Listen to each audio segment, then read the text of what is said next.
Welcome to a fresh season of the Real Estate Replay.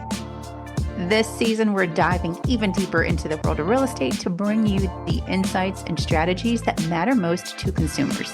Whether you're buying, selling, or just curious about what really goes on behind the scenes, we've got you covered.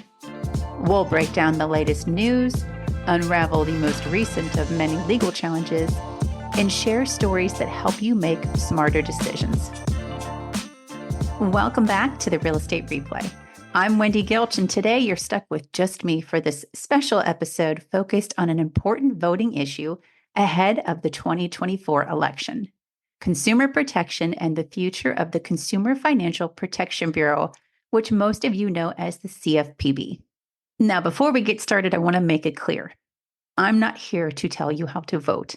Instead, I want to help you understand how different administrations have approached consumer protection, particularly when it comes to the CFPB, and what that can mean for you as a home buyer, a homeowner, someone purchasing a car, opening a bank account, applying for a credit card, and many other ways that we involve ourselves with the financial industry. And with the election approaching, especially for one or two particular people, it's important to know how these policies might shape the real estate market and affect your finances and protection in the future. So first, let's talk about what the CFPB is and why it was created. So back in 2011, following the 2008 financial crisis, the CFPB was established as a watchdog for consumers. Its mission?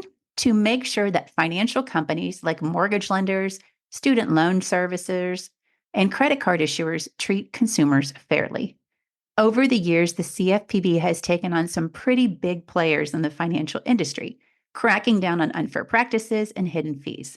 It's been a valuable tool for protecting us from predatory behavior that could jeopardize an everyday consumer's finances, and also including how we buy or refinance homes.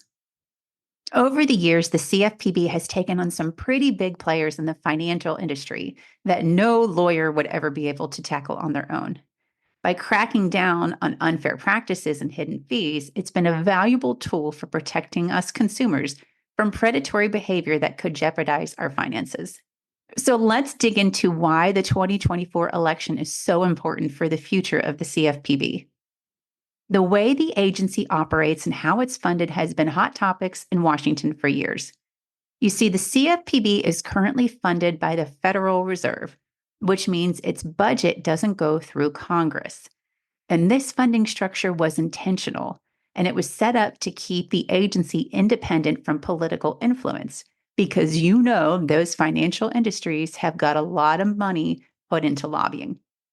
However, critics argue that this independence gives the CFPB too much power with not enough oversight. So let's talk about how administrations have handled this differently. Under the Obama administration, when the CFPB was first established, the agency was given broad authority to write and enforce rules to protect consumers. It was proactive in going after financial companies that engaged in misleading or deceptive practices.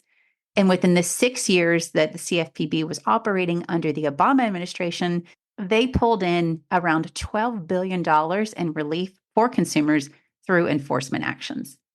But when the Trump administration took over, the approach shifted. And while the CFPB's funding still came from the Federal Reserve, enforcement activity significantly slowed. During this time period, Trump went through two directors, one that resigned after the January 6th incident, and the other one who finished out the term. And this agency only collected $4 billion in fines and consumer relief for the whole era. They also spent a lot more time focusing on reducing regulations that were put in place because they were perceived as burdensome to businesses. And as a result, the number of enforcement actions drastically decreased.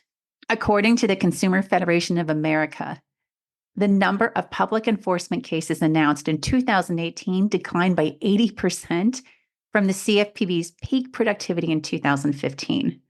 And the average monetary relief per case awarded to victims of illegal consumer financial practices declined in the Trump administration by 96%. Under the Obama administration, the CFPB awarded an average of $60 million in consumer restitution per case.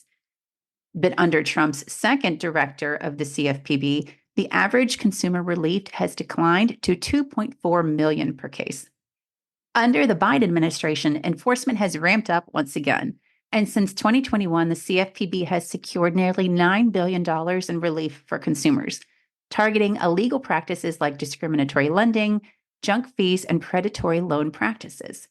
In 2023 alone, the agency collected over $3 billion through various enforcement actions, reflecting a return to a more proactive consumer protection. And now we're heading into the 2024 election, and the stakes are high for the CFPB's future. If a Republican wins the White House, we could see more efforts to limit the agency's power or even change its funding model. And this brings us to Senator Ted Cruz, who's been a vocal critic of the CFPB for years. He's introduced bills to eliminate the CFPB altogether, calling it an unaccountable bureaucracy that hampers economic growth. Now, it's worth mentioning there were 4 other Republican senators that tried to push this through. But since Cancun Cruz is the only one up for re-election this year, that's why we're pointing him out. And now here's where things get really interesting. The financial industry has a lot of skin in the game when it comes to the future of the CFPB. In fact, it's estimated that financial companies and other groups spend around $600 million a year on lobbying to influence Congress on regulatory issues, including the future of agencies like the CFPB. These lobbying efforts aim to shape legislation, influence lawmakers, and push for regulatory changes that could make it easier for businesses to operate with fewer restrictions. This amount of money shows just how high the stakes are when it comes to controlling financial regulations in the U.S. Senator Cruz, for example, has been a significant recipient of contributions from lobbying groups connected to the financial industry. It's estimated that Cruz has received over $2 million in campaign donations from the financial sector lobbying groups throughout his career. These contributions come from banks, insurance companies, and other financial institutions like payday loan companies that would benefit from a less aggressive regulatory environment. And this is why the CFPB needs to stay funded through the Federal Reserve. Because if it's funded through Congress, this lobbying power will influence the decision that may not benefit consumers, but will sure benefit financial institutions. If things change, imagine trying to buy a home and not being sure whether your lender's being upfront about all the costs involved. Or what if your refinancing and the terms of your new loan are confusing or not even fully disclosed?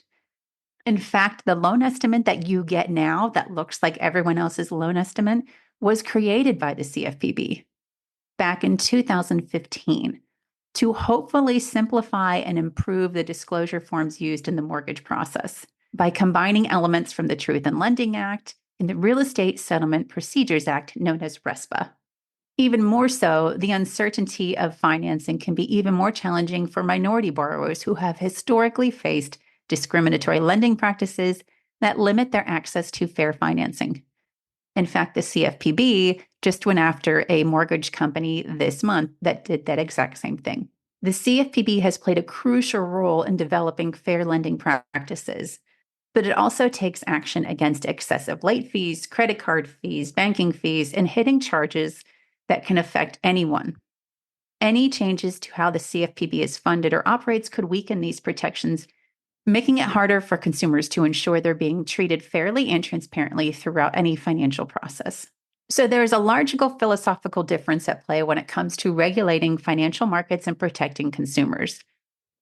Some believe that stricter regulations and a strong CFPB are essential for leveling the playing field and holding big financial institutions accountable.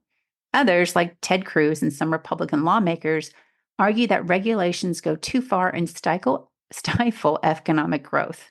They propose that Congress, the land of financial lobbying, should be the one to back the CFPB's power and even their budget. We wanted to take a minute to share this with you, as the CFPB funding and consumer protection doesn't necessarily ever make the debate stage. How cats and dogs do, I don't know. But we thought it was important for you to understand how each side looks at consumer protection and how things have changed between the different administrations. So before you go to the voting booth, listen to what the candidates are saying about financial regulations and consumer protection. Lobbying is a huge deal in Congress. So not only should you be listening to what your candidate is saying, but you should also be looking at who's backing them. You can go to websites like followthemoney.org or opensecrets.org so that you can see who's financially backing your candidate. Who wins this election is going to have a direct impact on your next real estate transaction, the safety of your finances, and your rights as a consumer. That's it for this special little voting episode of the Real Estate Replay. We'll be back next week with your favorite juicy consumer experience stories and other things you need to know that go on behind the curtain of the real estate industry. And if you found today's discussion helpful, please share it with someone who could benefit before they go to vote. See you next time. Have a story or a question you want to share? Hit us up at therealestatereplay.com.